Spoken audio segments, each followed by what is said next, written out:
नमस्कार आदरणीय दर्शक, आजको जनता जान्न चाहन्छन् कार्यक्रम हामी समग्र देशको राजनीतिक, आर्थिक, सामाजिक, कूटनीतिक हरेक विषयवस्तुमा हामी छलफल गर्न गइरहेका छौं। प्रधानमन्त्री केपी शर्मा ओलीले मन्त्रीमण्डल कहिले पुनर्गठन गर्नुहोला, वामदेव गौतम मन्त्री बन्नुहोला कि नबन्नुहोला, पार्टीभित्र उहाँलाई मन्त्री बनाउन सहमति होला कि नहोला, प्रधानमन्त्री केपी शर्मा ओलीको रुचि छ कि छैन वामदेव गौतमलाई सरकारमा ल्याउने, आजको कार्यक्रममा हामी यस बारेमा गहिरो समीक्षा गर्दैछौँ। आज नेपाल कम्युनिस्ट पार्टीको सचिवालयको बैठकको एउटा निष्कर्ष बाहिर आइसकेको छ। 10 दिनभित्र पार्टीलाई पूर्ण रूपमा एकताबद्ध बनाएर एकताको सन्देश दिनको लागि अध्यक्ष द्वय प्रधानमन्त्री ओली र प्रचण्डलाई जिम्मेवारी दिएको छ। त्यसमा महासचिव विष्णु पौडेलको पनि संलग्नता र सहभागिता रहनेछ पार्टीलाई अहिलेको अवस्थामा एकता प्रक्रिया टुङ्ग्याउनको लागि। त्यसैले अब नेपाल कम्युनिस्ट पार्टीभित्रको एकता प्रक्रिया पूर्ण रूपमा टुङ्गिएला त 10 दिनभित्रमा खाका तयार होला त? आजको कार्यक्रम हामी यसबारेमा पनि गहिरो समीक्षा गर्दैछौँ। र प्रधानमन्त्रीले अब संवैधानिक नियुक्तिको कुरा गर्दाखेरि पार्टीले सुझाव दिएको छ छिटोभन्दा छिटो नियुक्तिहरू अगाडि बढाउने। अब प्रधानमन्त्रीले कहिले नियुक्ति गर्नु होला त? यसबारे पनि आजको कार्यक्रममा हामी विशेष रूपमा चर्चा गर्दैछौँ। र कोरोनाको संक्रमण हत्तै बढेको छ, आज पनि संक्रमणको संख्या बढिरहेको छ र यतिखेर सबैको ध्यान कोरोना रोकथाम र नियन्त्रणको लागि सरकार अब कसरी अगाडि बढ्छ भन्ने केन्द्रित आजको कार्यक्रममा हाम्रो पनि विषयवस्तु हुनेछ। त्यसैले तपाईहरु सबैलाई थाहा छ आज हामी धेरै विषयवस्तुको कुरा गर्दैनौँ। नेपाल कम्युनिस्ट पार्टीभित्रको अहिलेको अवस्था, प्रधानमन्त्री केपी शर्मा ओली र प्रचण्डको बीचमा सहमति भइसकेपछि अब मन्त्रीमण्डल पुनर्गठनमा साँच्चै पार्टीमा सहमति होला त? अहिले तत्काल पुनर्गठन सम्भावना छ कि छैन? आज हामी प्रधानमन्त्रीका प्रेस सल्लाहकार र नेपाल कम्युनिस्ट पार्टीका नेता सूर्य थापासँग विशेष कुराकानी गर्दैछौँ। प्रतीक्षा गर्नुहोस्, कार्यक्रम हेर्दै गर्नुहोस्।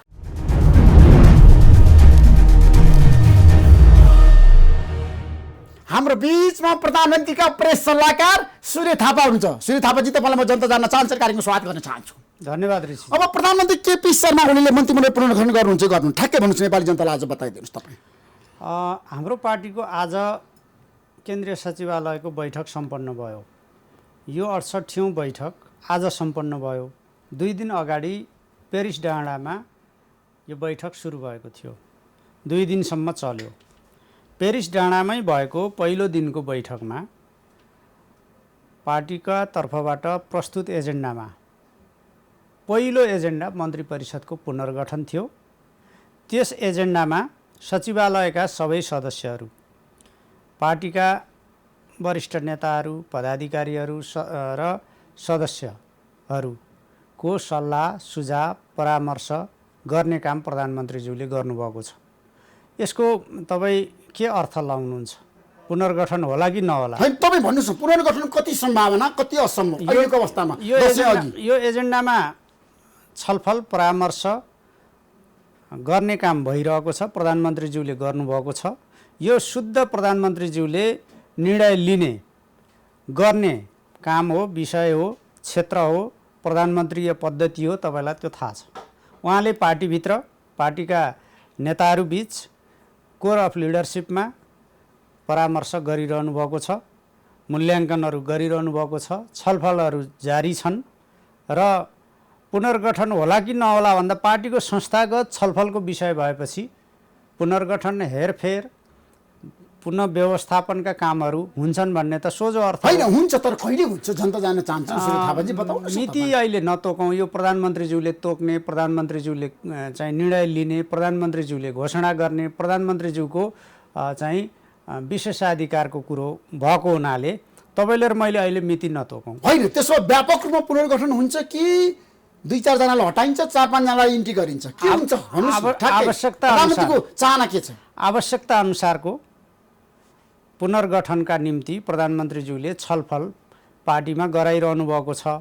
यो आवश्यकता अनुसारको हुन्छ। व्यापक, आंशिक, रिक्त स्थान यी चाहिँ विभिन्न अखबारले चर्चा गरेका 4-6 विकल्पतिर हामी नजाउँ। प्रधानमन्त्रीले 3वटा विकल्प दिनुभएको छ नि त। प्रधानमन्त्रीले दिनुभएको विकल्प भनिकन आएका विकल्पहरूतिर हामी नजाउँ। प्रधानमन्त्रीज्यूले आवश्यकता अनुसारको पुनर्गठन गर्नुहुन्छ।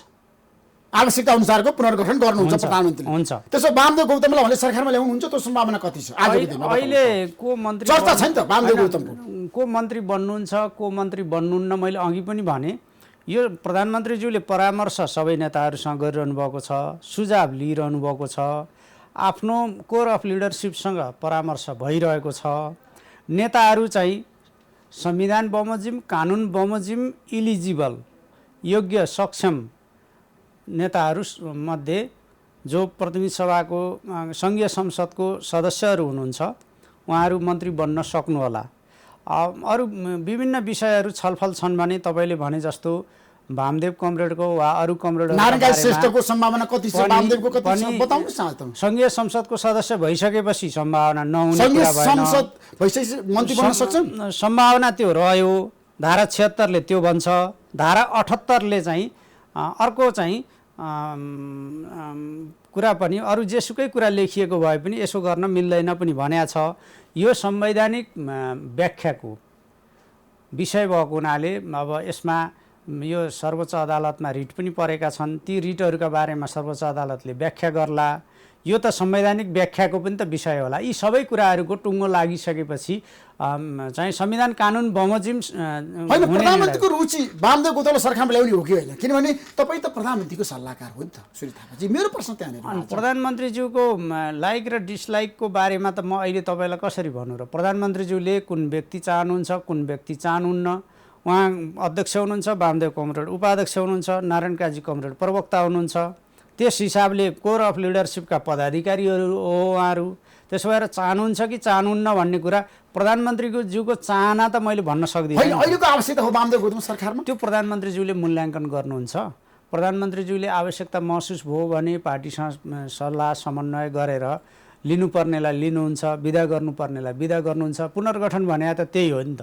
त्यसमा वामदेव गौतम मन्त्री बन्नको लागि तयार भएर बस्नु भएको छ। तपाईँले हेर्नु भएको छ पछिल्लो समय व्यक्ति उहाँले भन्नुभएको छ म सरकारमा जान तयार छु, अर्थ मन्त्रालय म हाँक्छु, मलाई जिम्मेवारी दिनुपर्छ। यो त एक दिन उहाँलाई बोलाएर सोध्नुहोस् न उहाँ तयार हुनुहुन्छ कि तयार हुनुहुन्न। तपाईँहरू त एउटै जिल्लाको नेता पनि त हुन् त। हामीले सम्मान गर्ने नेता हो, हामी एउटै जिल्लाका हौँ।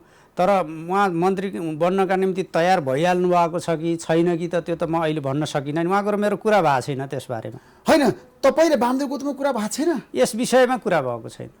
तपाईँ वामदेव गौतमलाई मन्त्री बनाउन चाहनुहुन्न? त्यो मैले पाएको सूचना सही हो? तपाईँलाई अब कसले गलत सूचना सुनायो? म व्यक्तिगत रूपमा मन्त्री बनाउन चाहने र नचाहने म त्यो ल्याकत राख्दिनँ। होइन, तपाईँ पनि त प्युठानको चाहिँ नेता हो नेपाल कम्युनिस्ट पार्टीको। तपाईँलाई म स्मरण गराउँ, म मन्त्री मात्र होइन, पश्चिम नेपालबाट उहाँ प्रधानमन्त्री भएको देख्न चाहने मान्छे हुँ। तपाईँ वामदेव गौतमलाई प्रधानमन्त्री भएको तपाईँ हेर्न चाहने? आज होइन, 2070 सालको निर्वाचनमा मैले जिल्लाभरि यो क्याम्पेन गरेको थिएँ। तर मैले त जिल्लाभित्र न गर्ने हो, निर्वाचन क्षेत्रमा न गर्ने हो। राष्ट्रिय रूपमा त उहाँको आफ्नो भूमिका, आफ्नो चाहिँ सम्बन्ध, आफ्ना स्वीकार्यता यी चिजमा होला। सम्भावना के छ? तर तपाईँ त वामदेव गौतमलाई प्रधानमन्त्री बनाउन चाहनुहुन्छ। त्यसो भए आज होइन के, मैले त 70 सालमा बनाउन चाहनुभयो, 74 सालमा भने चुनाव हार्नुभयो नि त। अब त्यो चाहिँ त्यतिखेर के भयो त्यो चाहिँ जानकारीको विषय भएन। उहाँ पार्टीले चुनाव हराएको भने वामदेव गौतमले भन्नुभएको छ, केपीसँग उनीले प्रचण्ड मिलेर मलाई चुनाव हराएको भने भन्नुभएको छ। प्युठानमा उहाँ चुनाव लड्नुभएको होइन। चुनाव नलडेको ठाउँको बारेमा प्युठानमा नलडेको हुनाले मेरो जिल्लामा उहाँ लड्नुभएको होइन। त्यसो भएको हुनाले त्यसबारेमा मूल्याङ्कन समीक्षा पनि हाम्रो विषय भएन। यो त्यस भए चुनाव हारेको व्यक्ति राष्ट्रिय सभाको सांसद बन्नुभयो नारायण काजी श्रेष्ठ वामदेव गौतम, अनि मन्त्री बन्न मिल्छ मिल्दैन? अहिले तपाईँले संविधानमा पनि आजको दिनमा छ नि, पोस्टरमा लेखेको छ नि त, प्रतिनिधि सभाको चुनावमा पराजित भएको व्यक्तिले त्यो कार्यकालभित्र मन्त्री बन्न पाउँदैन। तपाईँलाई म एउटा कुरा भन्छु, राष्ट्रिय सभामा जानु पर्थ्यो पर्दैन थियो यी विषयमा पार्टीले एउटा फैसला गर्यो। उहाँहरू हाम्रो पार्टीका सचिवालयका 9 जना नेताहरूमध्ये 2 जना संसद बाहिर हुनुहुन्थ्यो निर्वाचनमा पराजयका कारणले। उहाँहरू सङ्घीय संसदमा जाने पार्टीको निर्णयअनुसार जानुभएको छ। त्यसो भएको हुनाले पार्टीले आज उहाँहरूको आवश्यकता महसुस गरेको कारणले नै होला 6 महिना अगाडि नारायण काजी श्रेष्ठ उम्मेदवार हुनुभयो र चाहिँ गण्डकी प्रदेशबाट उहाँ निर्वाचित भएर आउनुभयो। अहिले वामदेव गौतम राष्ट्रपतिज्यूबाट मनोनित हुने स्थानमा मनोनित हुनुभएको छ। यसका संवैधानिक कानुनी व्याख्या अपव्याख्या चाहिँ सम्भव असम्भव यी कुरातिर म जान चाहन्न, किनभने यसबारेमा कानुनी क्षेत्रका विद्वानहरूले धेरै बहस तर्क गर्नुहोला। चाहिँ यसको संवैधानिक व्याख्याको अथोरिटी त्यो अधिकार चाहिँ सर्वोच्च अदालतलाई छ, त्यहाँ रिट पनि परेको छ। त्यसबारेमा सर्वोच्च अदालतले गर्ने फैसला नै सबैका निम्ति त्यो अन्तिम व्याख्या हो र तदनुरूप नै भविष्यका कदमहरू अगाडि बढ्ने छन्। म त्यसो भएर यति मात्र भन्न चाहन्छु। बाँकी कुराका हकमा भन्नुहुन्छ भने उहाँ पार्टीको एकजना वरिष्ठ नेता हो। अब उहाँले पार्टी निर्माणमा महत्त्वपूर्ण योगदान गर्नुभएको छ। चुनावमा उड्दा धेरै महत्त्वपूर्ण नेताहरू हिजो पनि हारेको स्थिति थियो, उहाँ पनि हार्नुभएको हो। अब अहिले वामदेव गौतम राष्ट्रिय सभामा चाहिँ सिफारिस भएर मनोनित हुँदा आकाश खस्यो जस्तो गर्ने कतिपय मित्रहरूलाई म चाहिँ के भन्न चाहन्छु भने नयाँ सडकको ढोका खुलेपछि त्यो ढोकाबाट को हिँड्यो र को हिँडेन भन्ने बारेमा धेरै छलफल गर्नु आवश्यक छैन। चुनाव हारेको मापदण्डका आधारमा जान मिल्ने कि नमिल्ने भन्ने निर्णय त गत माघमा पार्टीले चाहिँ जान मिल्ने भनेर ढोका खोल्यो। नयाँ सडकको ढोका त खुल्यो नि। होइन, पार्टीले ढोका खोलेर मात्रै हुन्छ र ऐन कानुन र संविधानलाई हामीले हेर्नु पर्दैन? होइन, ऐन कानुन विपरीत छ भने त सर्वोच्च अदालतमा रिट परेको छ नि त। आज रिट लिएर जाने साथीहरू माघ महिनामा फागुन महिनामा त संवैधानिक उपचारको निम्ति कानुनी उपचारको निम्ति सर्वोच्च अदालत पुग्नु भएको थिएन। किन पुग्नु भएन उहाँहरूलाई यो व्याख्या गर्न जरुरी लागेन। तर बाहिर चर्चा भएको छ नि श्री थापाजी, बालुवाटारले दिनेश त्रिपाठीलाई भनेर रिट हाल्नुपर्छ भनेर। यो चाहिँ सपना देख्ने, सपनामा बरबराउने मान्छेहरूको कुरा हो। दिनेश त्रिपाठीजी वरिष्ठ अधिवक्ता हो। उहाँ अदालतमा चाहिँ कहीँ सोधेर रिट लिएर जानुहुन्छ भन्ने मैले चाहिँ ठान्दिनँ। न बालुवाटार, न बुढा नीलकण्ठ, न खुमलटार उहाँ वरिष्ठ अधिवक्ता चाहिँ आफूले संवैधानिक व्याख्या उपचारको निम्ति रिट लिएर जाँदा कुनै पनि अदालतमा पछिल्लो समय त उहाँ धेरै ठाउँमा रिट निवेदन उजुरी लिएर हिँडिरहनु भएको छ नि। दिनेश त्रिपाठीजी सक्रिय नै हुनुहुन्छ नि। कहिले अख्तियार जानुहुन्छ, कहिले उच्च अदालत, कहिले सर्वोच्च अदालत, कहिले कहाँ। दिनेश त्रिपाठीजीको सक्रियताबारे तपाईँ जानकारै हुनुहुन्छ नि। त्यसो भएर संवैधानिक उपचारका निम्ति दिनेश त्रिपाठीजी गए पनि जोसुकै गए पनि यो चाहिँ अदालतको विचाराधीन विषय भएको हुनाले यसमा हामीले धेरै बहस गर्नु म जरुरी। त्यसो भए ठ्याक्कै मलाई के बताउनुहोस् भन्दा वामदेव गौतमलाई सरकारमा ल्याउन प्रधानमन्त्री चाहनुहुन्छ, अर्थ मन्त्रालयको जिम्मेवारी दिन? यो विषयमा मलाई धेरै तपाईँले केरकार नगर्नुहोस्। यो यसो गर्नु नै म उचित किन ठान्दिनँ भने यो प्रधानमन्त्रीज्यूको विशेषाधिकारको विषय हो। पार्टीले सरकार चलाउनु भनेको छ नि त। सधैँ हो त, पार्टीकै अध्यक्ष उहाँ हुनुहुन्छ, प्रधानमन्त्रीज्यू नै पार्टीको अध्यक्ष हो। हिजो पार्टीले नचलाएको अब चलाउने भनेको होइन। तपाईँले के बुझ्नुभयो, हाम्रो पार्टीमा दुईजना अध्यक्ष हुनुहुन्छ। पार्टी आधारभूत रूपमा कार्यकारी अध्यक्ष कमरेड पुष्पकमल दाहाल प्रचण्डले सञ्चालन गर्ने, अध्यक्षता गर्ने, निर्णयहरू कार्यान्वयन गर्ने, बैठकहरू सञ्चालन गर्ने, पार्टीको अनुगमन गर्ने, कामहरू गर्ने। त्यसका निम्ति अर्का के अरे प्रथम अध्यक्ष प्रधानमन्त्रीसँग उहाँले पार्टी सञ्चालनका सन्दर्भमा छलफल परामर्श के अरे सहमति कायम गर्ने, सहमति गरेर अगाडि बढ्ने। सरकार सञ्चालनका सन्दर्भमा ठिक यसै गरी प्रधानमन्त्रीज्यूले पार्टीका कार्यकारी अध्यक्षसँग सल्लाह गर्ने, समन्वय गर्ने, परामर्श गर्ने, सहमति गर्ने र सहमतिमा पार्टी र सरकार दुवै सञ्चालन गर्ने। तपाईँलाई प्रधानमन्त्रीज्यूले आफै यो कुरा भन्नुभएको होइन, प्रधानमन्त्री स्वयंले भन्नुभएको छ होइन, जनता जान्न चाहन्छन् कार्यक्रम, मलाई थाहा छ। तर पनि पछिल्लो समय बहस सुरु भएको छ, नेपाल कम्युनिस्ट पार्टीभित्र एक व्यक्ति एक जिम्मेवारी लागू भयो।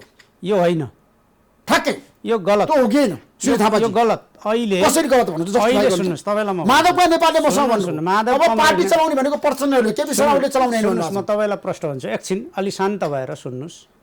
माधव कमरेड नै हाम्रो पार्टीको वरिष्ठ नेता हुनुहुन्छ, 2 नम्बर वरिष्ठ नेता, सांसद हुनुहुन्छ काठमाडौँ क्षेत्र नम्बर 2 को 2टा। त्यसपछि उहाँ सचिवालयको नेता हुनुहुन्छ, पूर्व प्रधानमन्त्री हो। सांसद र वरिष्ठ नेता त उहाँका 2टा जिम्मेवारी छन्। एक पदको कुरा गर्ने हो भने अनि के रोज्ने त, सांसद रोज्ने कि वरिष्ठ नेता त? त्यस्तै म माधव कमरेडलाई मात्रै फोकस गरेर पिक पोइन्ट गरेर कुरा गर्न चाहेको होइन। अरू नेताहरू पनि, हिजो उहाँ प्रधानमन्त्री हुँदाखेरि पनि वरिष्ठ नेता हुनुहुन्थ्यो, सांसद हुनुहुन्थ्यो, संसदीय दलको नेता हुनुहुन्थेन, प्रधानमन्त्री हुनुहुन्थ्यो। प्रधानमन्त्री भइसकेपछि अरू पद छोड्नुपर्छ भन्ने कुरा कहिले पनि चर्चा छलफल बहसको विषय भएन। हाम्रो पार्टीका अर्का वरिष्ठ नेता हुनुहुन्छ झलनाथ खनाल, उहाँ प्रधानमन्त्री हुँदा संसदीय दलको नेता हुनुहुन्थ्यो, प्रधानमन्त्री हुनुहुन्थ्यो, पार्टीको अध्यक्ष हुनुहुन्थ्यो, इलाम 1 नम्बर क्षेत्रको सांसद हुनुहुन्थ्यो। 4वटा पद थिए। प्रधानमन्त्री हुनासाथ अरू पद छोड्नु परेन। यसै गरी अहिले प्रधानमन्त्रीज्यू चाहिँ संसदीय दलको नेता हुनुहुन्छ, प्रधानमन्त्री हुनुहुन्छ, पार्टीको अध्यक्ष हुनुहुन्छ।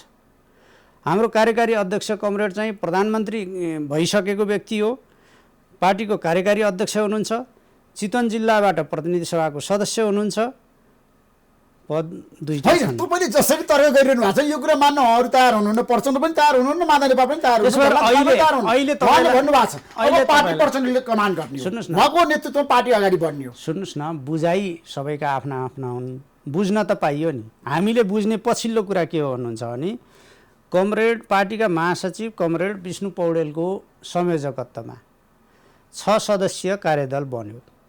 त्यो कार्यदलले पार्टीका 2 जना अध्यक्षको कार्यविभाजनलाई पनि केही परिभाषित गरेको छ, जो 2076 साल मङ्सिर 4 गतेको पार्टीको सचिवालयले गरेको कार्यविभाजनका आधारमा कमरेड प्रचण्डले त्यतिखेर आफै प्रस्ताव गरेर 5 वर्ष नै पुरै अवधि, आधा आधा होइन, अब पुरै अवधि प्रधानमन्त्री कमरेड केपी शर्मा ओलीले नेतृत्व गरेर सञ्चालन गर्ने, मुलुक स्थिरताको प्रत्याभूति ग्यारेन्टी गर्ने, जनतामा चाहिँ गरेको प्रतिबद्धता अनुरूप बिचमा अदलबदल नगर्ने, पार्टीको अध्यक्षका रूपमा दुवैजना रहने तर चाहिँ कार्यकारी हैसियतका साथ सेरोमनीमा अध्यक्ष हो त केपी शर्मा ओली पार्टीभित्र? यो सेरेमनी दुवै अधिकारविहीन अध्यक्ष होइन। तपाईँले चाहिँ पार्टी अध्यक्षका काम कर्तव्य र अधिकार हाम्रो विधानले व्यवस्था गरेको छ। त्यसमध्ये फोकसको कहाँ हुने भन्दा प्रधानमन्त्रीको जिम्मेवारीमा रहनुभएको हुनाले कमरेड केपी शर्मा ओली चाहिँ प्रधानमन्त्रीको रूपमा मूलत सरकार सञ्चालनमा केन्द्रित हुने, मूलत भनेको छु है मैले। पछि कार्यदलको प्रतिवेदन सचिवालयमा चाहिँ नेताद्वयद्वारा प्रस्तुत चाहिँ प्रतिवेदन प्रस्ताव र सचिवालयले पारित गरेर अहिले पार्टी व्यापी रूपमा गएको चाहिँ सर्कुलर अन्तर्पार्टी निर्देशनको चाहिँ मर्म के हो भने पार्टी सरकार चाहिँ एकजना अध्यक्षले, पार्टी एकजना अध्यक्षले आधारभूत रूपमा नेतृत्व गरेर अगाडि बढ्ने, तर पार्टीमा दुवैजना अध्यक्ष हुन्। पार्टी चलाउनको लागि अधिकार बढी कसमा छ त? केपी शर्मा ओलीमा कि प्रचण्डमा? ठ्याक्कै भन्नुहोस्। जिम्मेदारीका हिसाबले कार्यकारी अध्यक्षले पार्टी सञ्चालनमा आफूलाई बढी केन्द्रित गर्ने, बढी जिम्मेवारी। अधिकारको कुरा गर्दा तपाईँले भन्नु बढी केन्द्रित गर्ने, तर पार्टीभित्रको कुरा गर्दाखेरि आजको दिनमा पोजिसनको कुरा गर्दा दुवैजना अध्यक्ष हो, उहाँहरू बराबरी हो। अधिकार अध्यक्ष दुवैजना हो, अध्यक्ष दुवैजना हो, अधिकार बराबरी हो कि? यसमा 50-50 45-55 होइन, बाहिर चर्चा छ कुरा होइन। बाहिर त धेरै ढङ्गले चर्चा गर्नेहरू छन्, कहाँ पाल पार्न सकिन्छ, कहाँ चाहिँ सुँड पसार्न पाइन्छ भन्ने ढङ्गको विवाद सिर्जना गर्ने प्रयत्न पनि जारी हुन सक्छन्। तर हाम्रो अध्यक्ष 2 जना जो अध्यक्ष हुनुहुन्छ उहाँहरूको तहमा अहिले अधिकार कति थोरै कि धेरै, 60% र 40% कि अथवा 50-50% कि भनेर यो विवाद सिर्जना गर्न सक्ने स्थिति छ भन्ने मलाई लाग्छ। त्यसो विवाद अन्त्य भयो पार्टीभित्र? ठ्याक्कै भन्नुहोस् तपाईँ। तपाईँलाई थाहा छ फागुन महिनादेखि 7 महिना लगातार विवाद भयो तपाईँको पार्टी? फागुन महिना यता चाहिँ जुन विवाद भएको थियो, कार्यदल गठन भयो, 2 जना अध्यक्ष बीच पहिला सहमति भयो, त्यो सहमतिलाई लिपिबद्ध गर्न कार्यदल गठन भयो, कार्यदलले छलफल गर्यो, कार्यदलले चाहिँ आजका सन्दर्भमा पार्टीभित्र समझदारी निर्माणका, एकता निर्माणका, विवाद अन्त्यका निम्ति चाहिँ प्रतिवेदन प्रस्तुत गर्यो। त्यस आधारमा चाहिँ 2 जना नेताले प्रस्ताव तयार पार्नुभयो, ठोस प्रस्ताव कार्ययोजना तयार पार्नुभयो। सचिवालय थाई कमिटीले त्यसलाई सर्वसम्मतिले पारित गर्यो। सचिवालयले त्यसअनुसार चाहिँ विभिन्न प्रक्रियाहरू अगाडि बढाएको छ। तपाईँ विवाद चाहिँ खोजिरहनु भएको छ कि देखिरहनु भएको होइन? अझै पनि टुङ्गिया छैन नेपाल कम्युनिस्ट पार्टीभित्रको विवाद? के चाहिँ एकता प्रक्रिया टुङ्गिया छैन? टुङ्गेन। एकता प्रक्रिया त आजको सचिवालय बैठकले अब थोरै मलाई लाग्छ 2% भन्दा कम एकताका कामहरू टुङ्ग्याउन बाँकी छन्। विभागहरू, केन्द्रीय निकायहरू, केही विशेष चाहिँ प्रदेश कमिटीहरू, जनसङ्गठनका केही कामहरू टुङ्ग्याउन बाँकी छन्।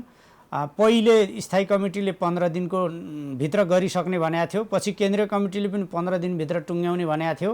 अहिले आज केन्द्रीय सचिवालयको बैठकले पार्टीका 2 जना अध्यक्ष कमरेडहरू र महासचिव कमरेड 3 जनालाई 10 दिनभित्र यसको ठोस र निष्कर्षका रूपमा प्रस्ताव तयार पार्न र सचिवालय बैठकबाट त्यसलाई टुङ्गो गराउने जिम्मेवारी प्रदान गरिएको छ।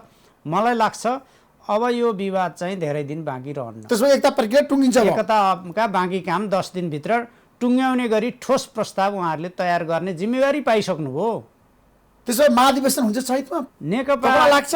नेपाल कम्युनिस्ट पार्टी अब महाधिवेशनतिर मुख फर्काइसक्यो भदौ महिनामै। तपाईँ असोजमा मसँग कुरा होइन, गर्नु तर पनि त कसरी हुन्छ महाधिवेशन भन्नुहोस् त? पहिला त कोरोनाको संक्रमण बढिरहेछ नि, सुन्नुहोस् न, समस्या छ नि त। तपाईँले भनेको कुरामा म विमति राख्दिनँ। कोरोनाको संक्रमण बढ्दै जाँदा के हुन्छ त्यस बारेमा म चिकित्सक होइन, त्यस सम्बन्धी विज्ञ होइन, तर सम्भावना कति प्रतिशत महाधिवेशन? म भाइरोलोजीको मान्छे होइन। त्यसो भएको हुनाले म त्यता चाहिँ छलफल गर्दिनँ। जहाँसम्म हाम्रो पार्टीको निर्णयको सार इसेन्समा गएर कुरा गर्नुहुन्छ भने गत वर्ष माघ महिनाको केन्द्रीय कमिटीले चैत महिना यो चाहिँ आगामी चैत 25 देखि 30 गतेसम्म काठमाडौँमा महाधिवेशन गर्ने भनेर चाहिँ निर्णय गरेका थियो। अब माघ महिनादेखि नै कोरोना सङ्क्रमित नेपालमा पनि देखा परेको हो र अहिलेको बेलामा भन्नुहुन्छ भने यो सङ्क्रमण पिकमा उत्कर्षमा जस्तो छ। दिनदिनै चाहिँ 1000 भन्दा माथि 1500 भन्दा तल यो रेन्जमा चाहिँ सङ्क्रमितहरू बढिरहेको अवस्था छ। तर सँगसँगै तपाईँले हेर्नुभयो भने उपचारका, परीक्षणका, नियन्त्रणका पूर्वाधारहरू पनि त्यत्तिकै बनेका छन्। तपाईँले हेर्नुभयो भने पहिलो केस माघ महिनामा चाहिँ पत्ता लाग्दा नेपालमा परीक्षण गर्ने ठाउँ पनि थिएन। हङकङमा चाहिँ स्वाब पठाइएको थियो। होइन, यो कुरा त सबैलाई थाहा छ सुरेशजी। म तपाईँलाई भन्दैछु, मेरो भनाइ के भन्दाखेरि महाधिवेशन हुन्छ चैतमा पार्टीको। अब अहिले चाहिँ कोरोनाको सङ्क्रमणको स्थिति के हुन्छ त्यो चाहिँ भोलि सिर्जना हुने परिस्थिति हो। त्यसबाहेक नेपाल कम्युनिस्ट पार्टीको केन्द्रीय कमिटीले निर्णय गर्यो, स्थायी कमिटीले निर्णय गर्यो, सचिवालयले निर्णय गर्यो, सङ्गठन विभागले चाहिँ पार्टी महाधिवेशनसँग सम्बन्धित आधारभूत पूर्व शर्तहरू पुरा गर्ने गरी निर्णयहरू गरिसक्यो र अब चाहिँ पार्टी व्यापी रूपमा सिङ्गो पार्टी चाहिँ महाधिवेशनतर्फ मुख फर्काएर त्यो चाहिँ गतिका साथ अगाडि बढ्न लागिसक्यो। त तपाईँलाई यो आश्चर्य लागे जस्तो भयो र?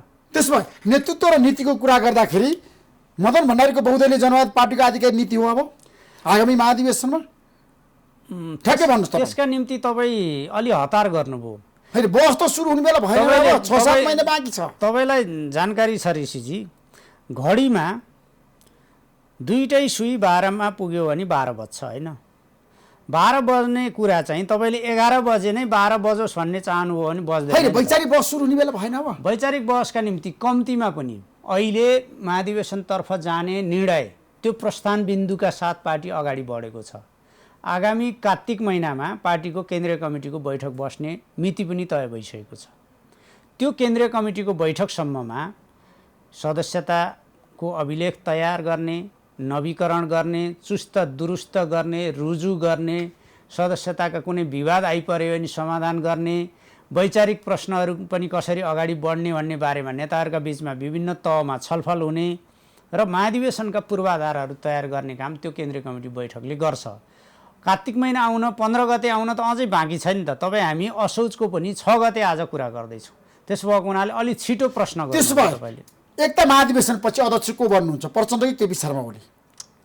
यसबारेमा मैले कार्तिकको कुरा त तपाईँले छिटो सोध्नुभयो भने यो त तपाईँले चैतको कुरा गर्दै हुनुहुन्छ। तर म के भन्न चाहन्छु भने एकता महाधिवेशन पछि को नेतृत्वमा आउने भन्ने बारेमा महाधिवेशन पनि सहमतिमा, नेतृत्व पनि सहमतिमा गर्ने भनेर कार्यदलको प्रतिवेदनमा त्यो कुरा उल्लेख छ। पनि सहमतिमा अब त्यो चाहिँ कार्यदलले त त्यही कुरा अगाडि सारेको छ। अध्यक्ष प्रचण्डै बन्ने पार्टीमा? अध्यक्ष अहिले केपी शर्मा ओली कि प्रचण्ड? सुन्नुहोस्, अहिले म केपी शर्मा ओली प्रचण्ड भनेर चाहिँ किन भन्दिनँ भने उहाँहरू दुईजनाले सहमति गर्नु होला नि त। उहाँहरू दुईजनाले हामी अध्यक्ष यो हुने भए म हुने भएँ उहाँ नहुने हुनुभयो भनेर कहिल्यै छलफल थालेको तपाईँले सुन्नुभएको छ र?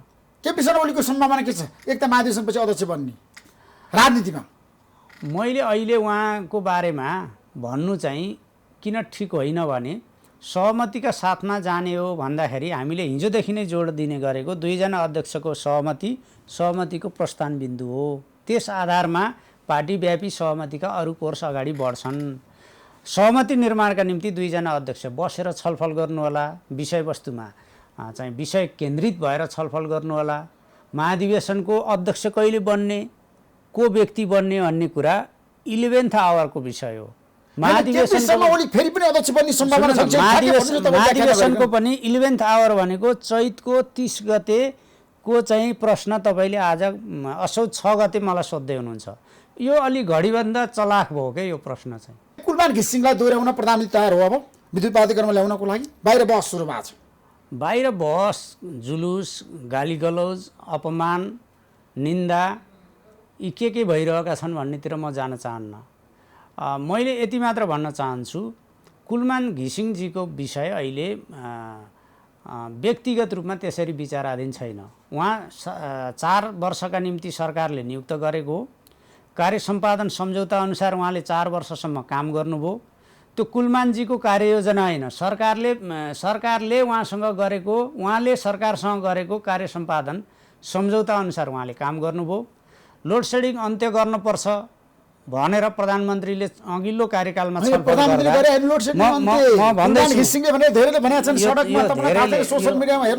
म तथ्य भन्दैछु। तपाईँ एकछिन तथ्य चाहिँ शान्त चाहिँ मुद्रामा एकछिन सुन्नुहोस्। प्रधानमन्त्रीले एकचोटि छलफल गर्दा प्रधानमन्त्रीज्यू 10 वर्ष त लोड सेडिङ चाहिँ सम्भव छैन अन्त्य गर्न भनेर आफ्ना कुरा राख्ने अधिकारीहरू त्यही थिए। को थिए त्यतिखेर? कुलमान घिसिङ नै हो। तपाईले खोज्नुस्, कुलमानजीलाई भनिरहेछ त्यो स्थिति थियो। पछि चाहिँ यो लोड सेडिङ अन्त्य गर्ने यो कमिटमेन्ट, यो सङ्कल्प पहिला सरकारले गर्यो, ऊर्जा मन्त्रालयले गर्यो। त्यसअनुसार विद्युत प्राधिकरणको कार्यकारी निर्देशक खाली भयो अनि ऊर्जा मन्त्रालयले त्यसको गृह कार्य गरेर 3 जना व्यक्तिहरू सिफारिस भए। त्यसमध्ये सरकारले कार्य सम्पादन सम्झौता गरेर कुलमानजी नियुक्त हुनुभएको। उहाँले 4 वर्ष राम्रोसँग काम गर्नुभयो। उहाँले केही व्यवस्थापकीय सुधार गर्नुभयो, केही चुहावट नियन्त्रण गर्नुभयो। उहाँको कार्यकालमा लोड सेडिङ अन्त्यको घोषणा भयो। तर त्यसका कारणहरू प्रधानमन्त्री केपी शर्मालाई दिने कि ऊर्जा मन्त्रीलाई दिने कि वर्षमान कुललाई दिने कि जनार्दन शर्मालाई दिने कि कुलमान घिसिङलाई दिने? मलाई बताउनुहोस् न। कुलमानजीको स्टेटमेन्ट तपाईँले विदाईका दिन वाचन गर्नुभएको स्टेटमेन्ट पढ्नुभयो भने प्रधानमन्त्रीज्यूको मार्गनिर्देशन, ऊर्जा मन्त्रीज्यूको चाहिँ निर्देशन, सरकारको योजनामा मैले काम गरेको भनेपछि कसलाई दिने हो? ल तपाईँले आफै जवाफ दिनुहोस्। मैले यति कुरा भने कुलमानजीले आफै वाचन गरेको चाहना अनुसार लोड सेडिङ अन्त्य भएको हाम्रो देशमा उहाँले कार्ययोजना र त्यो सङ्कल्प नगरेको भए, त्यो दृढता प्रदर्शन नगरेको भए, सिङ्गो कार्ययोजना त्यस ढङ्गले नगएको भए हाम्रो चाहिँ विद्युत सर्टेजको बेलामा, विद्युत अपुग भएको बेलामा विद्युत खरिद गर्ने गरी कति मेगावाट बिजुली खरिद गरेको छ नेपालले भारतसँग। यो चाहिँ द्विदेशीय विद्युत व्यापारमा हामीले कति आयात गरेका छौँ, नयाँ सिस्टममा कति चाहिँ बिजुली जडान भएको छ, बिजुली थपिएको छ, सिस्टममा चाहिँ भएका खराबीहरू व्यवस्थापकीय त्यो चाहिँ सुधारका माध्यमबाट कति चुहावट नियन्त्रण भएको छ। यी सबै कुराहरूको सामूहिक योग चाहिँ नेपालमा 18 घण्टासम्म लम्बिएको लोड सेडिङ अन्त्य भएको। त्यसो भएर त जनताले कुलमानजीलाई पनि धन्यवाद दिएका छन्, सरकारलाई पनि धन्यवाद दिएका छन्, कुलमान घिसिङलाई दिएका छन्। तर तपाईँ बताइदिनुहोस् न, जनताले भने कुलमान घिसिङलाई फेरि ल्याउनु पर्छ, त्यो सम्भावना छ कि छैन? यो जनताले भोट हालेर, जनताले जुलुस निकालेर हुने विषय होइन। जुलुस निस्किन त, सडकमा आयो त कुलमान घिसिङ चाहिन्छ भनेर केही निस्किनु भयो। अहिले जुलुस निस्किने कुरा सोशल मिडिया हेर्नुहोस् त, कुलमान घिसिङको पक्षमा सबै हेरेको छ। कुलमानजीका सन्दर्भमा अहिले कसैले डुबाइरहेका छन् भने त्यही जुलुस निकाल्नेले, सोसल मिडियामा मन परी लेख्नेहरूले, कुलमान घिसिङलाई चाहिँ त्यस ढङ्गले प्रस्तुत गर्नेले, सरकारलाई, प्रधानमन्त्रीलाई, ऊर्जा मन्त्रीलाई, सरकारको सङ्कल्पलाई देख्न नचाहनेहरूले चाहिँ डुबाइरहेका छन्। उहाँ कुलमानजीको तपाईँले हेर्नुभयो भने उहाँले बिदाई हुँदा के भन्नुभयो? उहाँले चाहिँ अस्ति भर्खर सोसल मिडियामा स्ट्याटस लेखेर के भन्नुभयो? कुलमानजीका ती चिज हेर्नुहोस् न। उहाँले आफैले महसुस गर्नुभएको छ यो बढ्ता चाहिँ मानिसहरूले विषय उछालेर जुलुस निकालेर यो चाहिँ गरिरहेका छन्। एउटा भगवान भन्न थाले नि त जनताले त। अनि त्यो भगवान होइन नि त, उहाँ मानिस हो के। तपाईँ मानिस हो, म मानिस हो, हाम्रो प्रधानमन्त्रीज्यू मानिस हो, कुलमानजी पनि मानिस हो। जनताले सडकमा उत्रिएर भगवान भन्यो भनेर हामीले भगवान भन्छौँ त? भन्दैनौँ नि, मान्छे हो हामी। भगवानमा कारणले हाम्रो देशमा लोड सेडिङ अन्त्य कुलमान घिसिङ भन्ने छन् नि। त्यसो भन्ने एकपाखेहरू हुन्। उहाँहरूको सन्तुलित विचार होइन, त्यो दृष्टिकोण होइन, बुझाइ होइन। कुलमानजीको नेतृत्वकालमा विद्युत प्राधिकरणको नेतृत्व उहाँले गरिरहेको बेलामा उहाँले अतिरिक्त मेहनत गर्नुभयो, व्यवस्थापकीय कुशलता देखाउनुभयो, चुहावट नियन्त्रण गर्नुभयो, सिस्टम व्यवस्थित गर्नुभयो, काम नगर्ने कर्मचारीलाई काम गर्न चाहिँ प्रेरित गर्नुभयो, दबाब दिनुभयो, सबै गर्नुभयो। कार्यकारी निर्देशकको हिसाबले नेपाल विद्युत प्राधिकरणको नेतृत्वकर्ताका हिसाबले उहाँ हो। तर नेपाल विद्युत प्राधिकरणको मात्रै प्रयासले यो भएको हो त? त्यसमा सरकारको के योगदान थियो? सरकारले कति अनुदान दिएको हो? ऊर्जा मन्त्रालयको के कार्ययोजना थियो? के कार्य सम्पादन सम्झौता भएको थियो? प्रधानमन्त्रीले कुन चाहिँ सङ्कल्प, कुन चाहिँ त्यो अठोट गर्नुभएको थियो? यो राष्ट्रिय अठोट बेगर हुन सक्ने कुरा थियो? त्यही चर्चा चाहिँ कुलमान नभएको भए हुन्थेन, लोड सेडिङ अन्त्य हुन्थेन। त्यसैले उहाँलाई नै यसको जस दिनुपर्छ र फेरि ल्याउनुपर्छ, नल्याए सरकार ढल्छ। कसले ढाल्ने अरे? सडकबाट ढाल्ने रे। त्यो त उहाँहरूलाई चाहिँ त्यसो मैले त सुनेको छैन। तपाईँले भनेको बाहिर आइरहेको छ सुरजी, तपाईँ त अध्ययनशील मान्छे हो नि त। होइन, त्यो नारा मैले सुनेको छैन। तपाईँले भने जस्तो सरकार ढल्छ, ढालिन्छ भन्नेको मैले नारायण श्रेष्ठले भन्नुभएको होइन, कुलमान घिसिङलाई ल्याउनुपर्छ भन्नुभयो हो उहाँले। तपाईँले विमति व्यक्त गर्नुभयो होइन, तपाईँ अब यो ढङ्गको छलफल नगर्नुहोस्। मैले भन्न खोजेको के हो भने कुलमानजीलाई कसैले पनि, हामी कसैले पनि उहाँको केही योगदान छैन भनेका छैनौँ र उहाँको सबै थोक उहाँ हो, उहाँ मात्रै हो पनि भनेका छैनौँ। हामी सन्तुलित विश्लेषण, सन्तुलित मूल्याङ्कन र सन्तुलित हिसाबले दृष्टिकोण धारणा बनाउनुपर्छ भन्ने कुरामा जोड दिएको हो। यही कुरा हो। यो ऊर्जा मन्त्रालयले पनि यही ढङ्गले मूल्याङ्कन ऊर्जा मन्त्रालय त फेरि पनि मैले पनि सोसल मिडियामा हेरेको कुरा हो। अब वर्षमानपुनले भन्नुभएको छ, मैले लिएर गएको, प्रधानमन्त्रीले मान्नुभयो। उहाँले भन्नुभएको छैन आफै, उहाँले आफै भन्नुभएको छैन। पुनर्नियुक्ति हुने सम्भावना के छ? ठ्याक्कै पुनर्नियुक्ति त भएन त, अब हुँदैन। हुँदाखेरि नयाँ नियुक्ति हो। नयाँ नियुक्ति हो, त्यसमा पुनर्नियुक्ति हुँदैन। पुनर्नियुक्ति होइन, नयाँ नियुक्ति हो। नयाँ नियुक्तिमा कुलमान घिसिङको सम्भावना के छ? पहिलो मोडेल उहाँ चाहिँ पहिलो कार्यकालमा नियुक्ति हुँदा जुन प्रक्रिया प्रोसेसबाट हुनुभएको थियो नि, अब त्यही प्रक्रियाबाट हुने हो। अब प्रतिस्पर्धामै हुन्छ।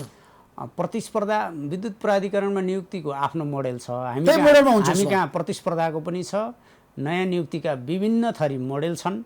यसका निम्ति चाहिँ पार्टीको नेतृत्व तहबिच छलफल होला। प्रधानमन्त्रीज्यूले समग्र मूल्याङ्कन गर्नुभयो होला, ऊर्जा मन्त्रीजीले समग्र मूल्याङ्कन गर्नुभयो होला।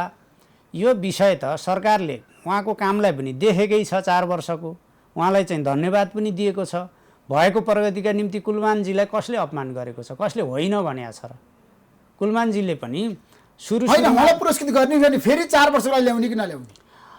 यो 4 वर्ष, 6 वर्ष अथवा कति वर्ष भन्ने कुरो सरकारले चाहिँ आवश्यक ठान्यो भने ल्याउन सक्छ। सम्भावना के छ? उहाँभन्दा अझ योग्य मान्छेहरू आउने सम्भावनाको खोजी गर्न पर्ने चाहिँ मन्त्रालयले महसुस गर्यो, सरकारले महसुस गर्यो भने त्यो पनि हुनसक्छ। म चाहिँ अहिले तपाईँलाई यो मसँग प्वाख भएको भए आकाशमा उड्थेँ जस्तो कुरा, अथवा यसो भएको भए यसो भए के होला भन्ने जस्तो सम्भावनाको कुरा गर्न चाहन्छु। त्यसमा मलाई बताउँ, युवराज खतिवडालाई प्रधानमन्त्री पुनः आर्थिक सल्लाहकार बनाउने, प्रमुख आर्थिक सल्लाहकार, अनि कुलमान घिसिङलाई किन नल्याउने? कि अहिले चर्चा छ नि त। यो कसरी तुलना गर्न मिल्यो त?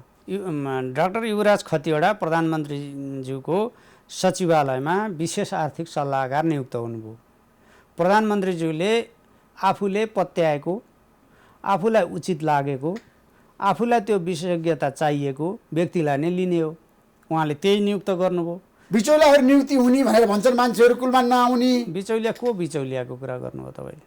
धेरै मान्छेहरूको तर्क छ नि त बाहिर सडकमा। तपाईँले अहिले त माफियाहरूले माफिया नियुक्त भयो भन्दै चाहिँ हुइयाँ मचाइरहेको पाउँछु म।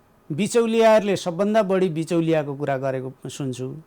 दलालहरूले सबभन्दा बढी दलालहरूको चाहिँ पैरवी गरेको सुन्छु। दलाल को हो? दलाललाई थाहा हुन्छ। प्रधानमन्त्रीलाई त दलाल को हो भन्ने थाहा हुन्न नि। बिचौलियालाई बिचौलिया को हो भन्ने परिचय हुन्छ। प्रधानमन्त्रीलाई, पार्टीका अरू अध्यक्षलाई, नेताहरूलाई त त्यो थाहा हुन्न नि। त्यसो भएको हुनाले युवराज खतिवडा 30 वर्ष बढी चाहिँ नेपाल राष्ट्र बैङ्कको अधिकारी, त्यो तहको जिम्मेवारी वहन गरेको, योजना आयोगको उपाध्यक्ष भएको, राष्ट्र बैङ्कको गभर्नर भएको, अनि प्रधानमन्त्री अनि अर्थ मन्त्रालयको नेतृत्व गरेको, सांसद भएको, यो व्यक्तित्वको चाहिँ प्राविधिक रूपमा चिट्ठा तान्दा उहाँलाई 6 वर्ष पर्नुपर्नेमा 2 वर्ष चिट्ठामा पर्यो। 6 वर्ष पर्या भए त तपाईँले यी कुनै प्रश्न मलाई सोध्न पाउनुहुन्थेन नि त। 2 वर्ष परेपछि प्रधानमन्त्रीज्यूले अरू 6 महिना संविधान बमोजिम मन्त्री नियुक्त गर्नुभयो। 2 वर्ष 6 महिना उहाँ अर्थमन्त्री हुनुभयो।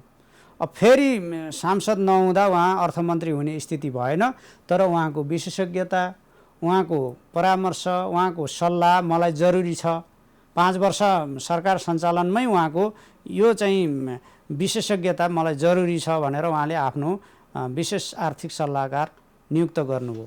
अनि कुलमान घिसिन तुलना गर्न सकिँदैन, यो छुट्टै कुरा हो, कुलमानजीको छुट्टै कुरा हो, डाक्टर युवराज खतिवडाको छुट्टै कुरा हो। सूर्यजी जाँदा जाँदै मलाई एउटा कुरा बताउनुहोस् त, डाक्टर गोविन्द केसीले अनसन तोड्न मान्नु भएन, तपाईँहरूले उहाँलाई ल्याउनु भयो काठमाडौँ, फेरि जबरजस्ती ल्याउनु भयो नि त। उहाँ जबरजस्ती जुम्ला पुग्नु भएको थियो, जुम्लाबाट फेरि तपाईँले जबरजस्ती ल्याउनु, अनि हामीले जबरजस्ती होइन, उहाँ सहमत भएरै जुम्लादेखि सडक मार्ग हुँदै नेपालगञ्ज आउनुभयो, नेपालगञ्जबाट हवाई मार्ग हुँदै काठमाडौँ आउनु भएको छ। सरकारले ट्रमा सेन्टरमा उहाँलाई राखेर उपचार गर्ने, तर उपचार गर्नु हो चाहनु भएन, उहाँ त टिचिङमा पुगिसक्नु अनसन बस्न यतिखेर। अब यो गोविन्द केसी अब नेपालको नाम चलेको डाक्टर, अनसनका निम्ति त उहाँ एकदमै अनुभवी, पटक पटक गरेको, सायद यो कतिौँ अनसन हो उहाँको। अनसन सत्याग्रह, उहाँको अनसन पटक पटक गरिरहने अनसनका मागहरू तासको पत्ती बदलिए जस्तै बदलिरहेछन्। अहिले के प्रयोजनका लागि अनसन गर्नुभएको, उहाँ जुम्ला किन पुग्नु भएको थियो, कहिले इलाम पुग्नुहुन्छ, कहिले डडेलधुरा पुग्नुहुन्छ, कहिले जुम्ला पुग्नुहुन्छ। उहाँ 77 जिल्लामा अनसनका लागि अब त्यो कोटा चुक्ता गर्न लाग्नुभएको हो कि उहाँका धेरै मागहरू उहाँसँगै सम्झौता गरेर सरकारले त्यसअनुसार नै उहाँसँग गरेका सम्झौताका आधारमा चिकित्सा क्षेत्रलाई व्यवस्थित गर्ने प्रक्रिया अगाडि बढाएको तपाईँलाई जगजाहेर छ। हिजो उहाँ सहमत भएरै ती कुराहरू अगाडि बढेका हुन्। आज ती कुरामा सरकारले कार्यान्वयन गरिरहेको छ। सरकारको विरुद्धमा लाग्नुभयो केपी शर्मा ओलीले केही गर्न सक्नु भएन भनेर त्यसो भन्न पाइन्छ। उमेर अवस्थाले पनि त्यसो भन्न पाइन्छ। उमेर अवस्थाले पनि मान्छेले कतिपय स्मृति गुमाउने, कतिपय विश्लेषण क्षमता गुमाउने, बुढ्यौली लाग्ने का कारणले पनि त्यस्तो हुनसक्छ। तर सरकारले उहाँको अनसनलाई सम्मान गरेर उहाँसँग सम्झौता गरेर हिजो चाहिँ यो प्रक्रिया एउटा कोर्समा अगाडि बढिसकेको छ। यसमा अल्मलिनु पर्ने केही जरुरी छैन र कारण अनसन बस्नुपर्ने जरुरी नै छैन। उहाँको माग जायज हुँदा त सरकारले सम्बोधन गरेको छ। माग सबै सम्बोधन भयो, ठ्याक्कै भन्नु। उहाँका सबै माग उहाँ सहित सहमति भएर अगाडि बढेको होइन। अब थप के गर्दै हुनुहुन्छ, उहाँले के माग थप्दै गर्नुहुन्छ। पहिला चाहिँ डिन नियुक्तिका विषयदेखि उहाँले अनसन थाल्नुभएको, अब उहाँले भनेकै मान्छे नियुक्ति गर्नुपर्छ भन्ने माग हुँदै अगाडि आउनुभएको।